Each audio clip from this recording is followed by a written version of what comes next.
రామయ్యంపేట పట్టణం నుంచి కేసీఆర్ కాలనీలో ఈ నెల 6వ తేదీన అదృశ్యమైన ముగ్గురు బాలురు క్షేమంగా తల్లిదండ్రుల చెంతకు చేరారు. దీంతో గత కొన్ని రోజులుగా కొనసాగుతున్న ఉత్కంఠకు తెరపడింది. పిల్లలు కిడ్నాప్ కు గురి కాలేదని కుటుంబ సభ్యులకు భయంతో స్వచ్ఛందంగానే వెళ్లిపోయినట్టు పోలీసుల దర్యాప్తులో తేలింది. ఈ సందర్భంగా ఏర్పాటు చేసిన మీడియా సమావేశంలో రామయ్యంపేట సీఐ సైదా నాయక్ మాట్లాడుతూ కేసీఆర్ కాలనీకి చెందిన 14 ఏళ్లలోపు బాలురు సమీర్, ధనుష్, మనోజ్ పక్కనే రైల్వే స్టేషన్ కి వెళ్లారని, అక్కడ రైలు ఎక్కుతూ దిగుతూ ఉండటానికి గమనించిన వ్యక్తి పిల్లల తల్లిదండ్రులకు విషయం చెప్తానని బెదిరించడంతో భయాందోళనకు గురయ్యారు. ఈ నెల 7వ తేదీన రామయ్యంపేట పోలీస్ స్టేషన్ లో ధనుష్ తల్లి అశ్విని ఫిర్యాదు చేయడంతో పోలీసులు కేసు నమోదు చేసి దర్యాప్తు ప్రారంభించినట్టు తెలిపారు. సీసీ కెమెరా ఫుటేజ్ ను పరిశీలించిన పోలీసులు ప్రత్యేక గాలింపు చర్యలు చేపట్టినట్టు తెలిపారు. పోలీసులకు బాలురు కామారెడ్డిలో ఉన్నట్లు సమాచారం రావడంతో అక్కడికి చేరుకుని ముగ్గురు పిల్లలను రామయ్యంపేటకు తీసుకువచ్చి వారి తల్లిదండ్రులకు అప్పగించారు సిఐ సైదా నాయక్ అన్నారు. ఈ కార్యక్రమంలో సిఐ సైదా నాయక్ తో పాటు ఎస్ఐలు బాలరాజు, నరేందర్ పాల్గొన్నారు.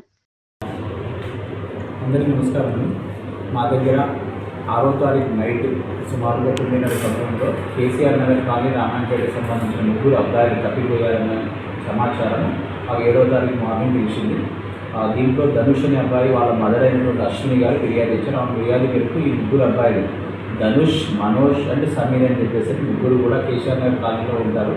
వాళ్ళ ముగ్గురు ఫ్రెండ్స్ కూడా వాళ్ళు ఇచ్చిన ఫిర్యాదు ప్రకారం ఇమీడియట్గా కేసు రిజిస్టర్ చేసేసి దాని తగ్గట్టుగానే మేము ఒక 3 టీములుగా డివైడ్ అయిపోయి సీసీటీవీ కెమెరాస్ అన్ని చెక్ చేశాము. అబ్బాయి ఇంటి నుంచి బయటకు వచ్చినప్పుడు మళ్ళీ ఆ రోజు ఎక్కడికి వెళ్ళాడు ఏంటని దానిపైన ఈ కోణంలో అన్ని రకాలుగా మనం వెరిఫై చేయగా సీసీటీవీ కెమెరాలో మాకు రామాయణపేట దగ్గర నుంచి ముగ్గురు అబ్బాయి నడుచుకుంటూ వెళ్ళిపోతున్నా కనబడ్డారు. అంటే దాని ప్రకారం వాళ్ళందరూ వాళ్ళు ఎక్కడ పోయారనుకున్నాము. అన్ని CCTV camera up to Toopran వరకు సికింద్రాబాద్ రైల్వే స్టేషన్ దగ్గర చెక్ చేశాము.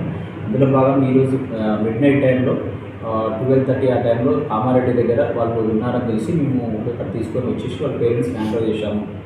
తర్వాత మాకు తెలిసింది ఏం విషయం అవుతుందంటే ఆ పిల్లలు స్కూల్కి వెళ్ళకుండా దానికంటే ముందు రోజు ఇంట్లో నుంచి వెళ్ళిపోయే ముందు రోజు మన రైల్వే స్టేషన్ దగ్గర ట్రైన్ పోతున్నప్పుడు ఎక్కి దిగడం లాగా చేస్తుంటే అదే విలేజ్ సంబంధించి ఒక రాజు అనే క్యాంటీన్ అక్కడ రన్ చేస్తున్న రైల్వే స్టేషన్ దగ్గర రాజు అనే పర్సన్ వాళ్ళకి భయపెట్టి చెప్తాడు, అరే బాబు ఇలా ఎక్కడం వల్ల మీకు ట్రైన్ యాక్సిడెంట్ అవుతుంది, మీకు ఇబ్బంది అవుతుంది అని చెప్పేసి అనగానే ఈ విషయం మీ పేరెంట్స్ కూడా చెప్తామని చెప్పేసి అనేసరికి వాళ్ళు అక్కడ నుంచి వెళ్ళిపోయి ఇంటికి వచ్చేస్తారు. అతను రాజు అనే వ్యక్తి సాయంత్రం నైట్ 8:30 ఆ టైంలో శేషంగా కేసీఆర్ నగర్ కాలనీకి వచ్చేసి వాళ్ళకి చెప్తా వాళ్ళ పేరెంట్స్ మీ పిల్లలు ఈ విధంగా తిరుగుతున్నారమ్మా, ఏదైనా జరిగితే దానికి బాధ్యులు ఇబ్బంది అవుతారని చెప్పేసి వాళ్ళ పేరెంట్స్ మమ్మల్ని కొడతారు అన్న భయంతో వాళ్ళ ఇంట్లో నుంచి వెళ్ళిపోయారు. కాబట్టి దయచేసి మేము మీ అందరికీ తెలియపరుస్తున్నది ఏమనగా పిల్లలు స్కూల్కి వెళ్తున్నారు వస్తున్నప్పుడు కూడా మీ పిల్లలు స్కూల్కి వెళ్తున్నారా లేదా అనే దానిపైన మీరు పర్యవేక్షణ ఉంటే బాగుంటుంది. ఇప్పుడు జరిగిన విషయంలో మనం అందరం కూడా పిల్లలు ఎక్కడికి వెళ్ళిపోయారు, ఇంకేమైనా జరిగింది, కిడ్నాపింగ్ అయిన ఆలోచన కూడా అందరం అనుకున్నాము. ఆ పిల్లలు దొరకడం వల్ల మనందరం కూడా ప్రశాంతంగా ఉన్నాము.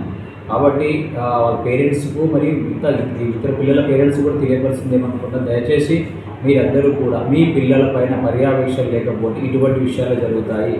ఒకవేళ స్కూల్కి వెళ్ళిన అబ్బాయి స్కూల్కి వెళ్ళాడా లేడా అని చెప్పేసి తెలుసుకున్నట్లయితే వాడు స్కూల్కి పోవట్లేదు, ఆ రోజు మాత్రమే కాకుండా మధ్యలో చాలా రోజులు స్కూల్కి వెళ్ళకుండా కూడా ఉండిపోతున్నారు కదా.